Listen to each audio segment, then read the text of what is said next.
ত্রয়োদশ জাতীয় সংসদ নির্বাচনে ঢাকা ৮ আসন সম্ভাব্য স্বতন্ত্র প্রার্থী ও ইনকিলাব মঞ্চের মুখপাত্র শরীফ ওসমান হাদীকে গুলি করে হত্যাচেষ্টার প্রতিবাদে কুমিল্লায় বিক্ষোভ মিছিল ও প্রতিবাদ সমাবেশ করেছে ইনকিলাব মঞ্চ।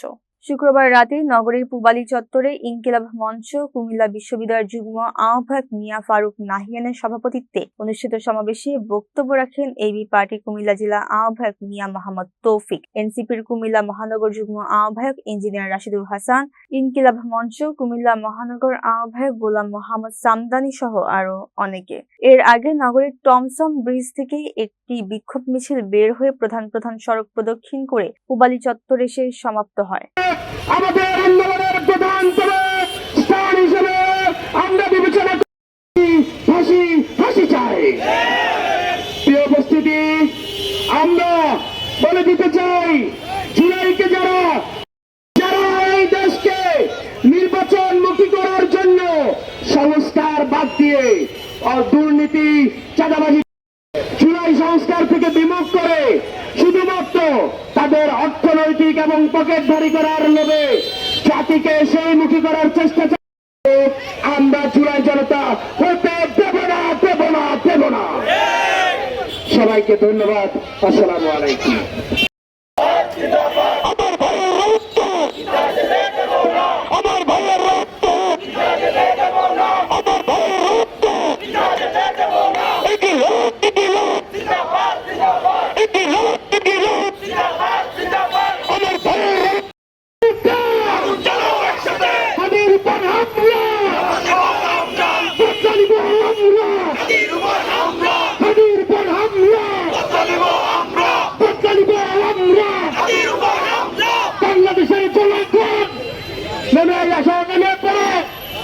বাংলাদেশের জনগণ নেমে আসো, নেমে পড়ো।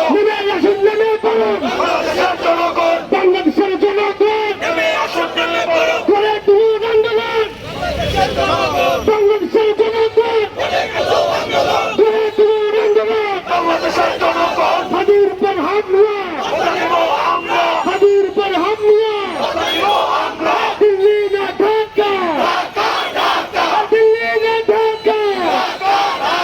গুলাবি না আজাদি, গুলাবি না আজাদি।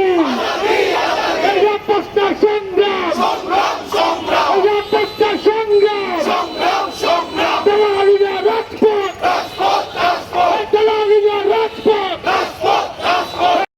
বলছি, ডাকাত আপনি আশা করেন না আরেকজন জনগণের হাতে হাজির হবে ইনশাআল্লাহ।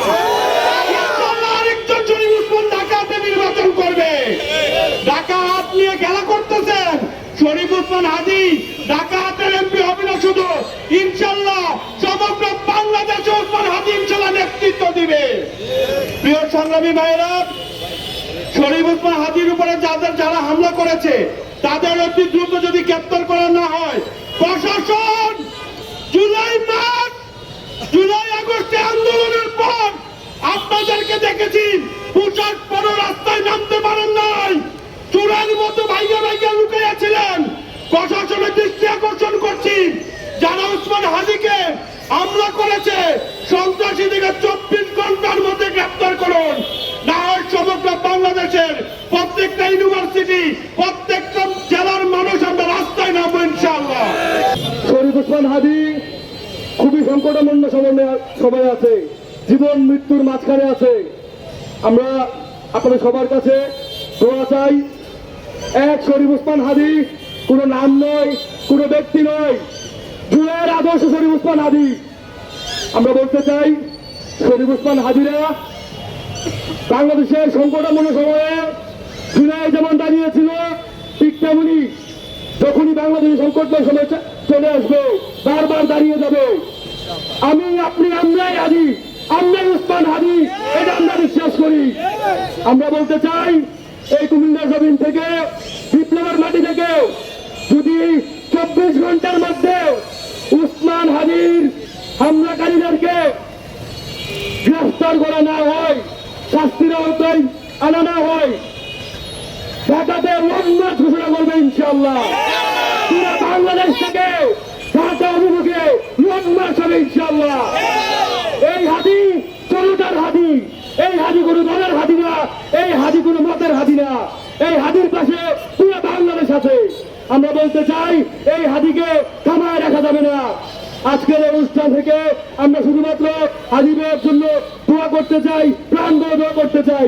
আমরা চাই না আমাদের মধ্যে থেকে হাদি হারিয়ে যাক।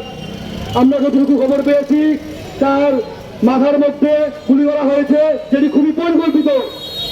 এই যে পরিকল্পিত গুপ্ত হামলা, এই গুপ্ত হামলা কিন্তু যে কারু হতে পারে। বাংলাদেশের 100 জন লোকের মধ্যে শরীফ ওসমান হাদি একজন। সেই একজন যদি নিরাপদে না থাকতে পারে, আমি আপনি বাংলাদেশের 11 কোটি মানুষ কেমন নিরাপত্তা পাবো? আপনারা সেটা হচ্ছে প্রশ্ন করতেন। আপনারা নিজেরাই দেখতে পারেন আমাদের দেশের আইন শৃঙ্খলা বাহিনীর কি অবস্থা। সেই আইন শৃঙ্খলা বাহিনী জুলাইয়ের পরে রাস্তায় বের হতো না, ভয়ে ভয়ে থাকতো। সেই আইন শৃঙ্খলা বাহিনী এখনো বোধহয় গর্তের মধ্যেই আছে। আমরা তাদেরকে রাজপথে দেখছি না, কোন সন্ত্রাসীদেরকে আটক করতেও দেখছি না। যদি সন্ত্রাসীদেরকে ধরা হতো তাহলে তো আজকের এই গুপ্ত হামলা হতো না। জুলাইয়ের কণ্ঠস্বর শরীফ ওসমান হাদিকে থামায় রাখা যাবে না। আমরা বলতে চাই এই হাদি যদি ফিরে আসে, এই হাদি হবে আগামী সংসদের 300 জনের মধ্যে অন্যতম একজন। হাটের একমাত্র কর্মকর্তা হবে শরীফ ওসমান হাদি ইনশাআল্লাহ। আমরা বলতে চাই আগামী 24 ঘন্টার মধ্যে শরীফ ওসমান হাদি যত হামলাকারী আছে, এই হামলাকারীদের পরিকল্পনাকারীদের ধরে এনে জনসম্মুখে বিচারের আওতায় করা হবে ইনশাআল্লাহ। ইনকিলাব জিন্দাবাদ।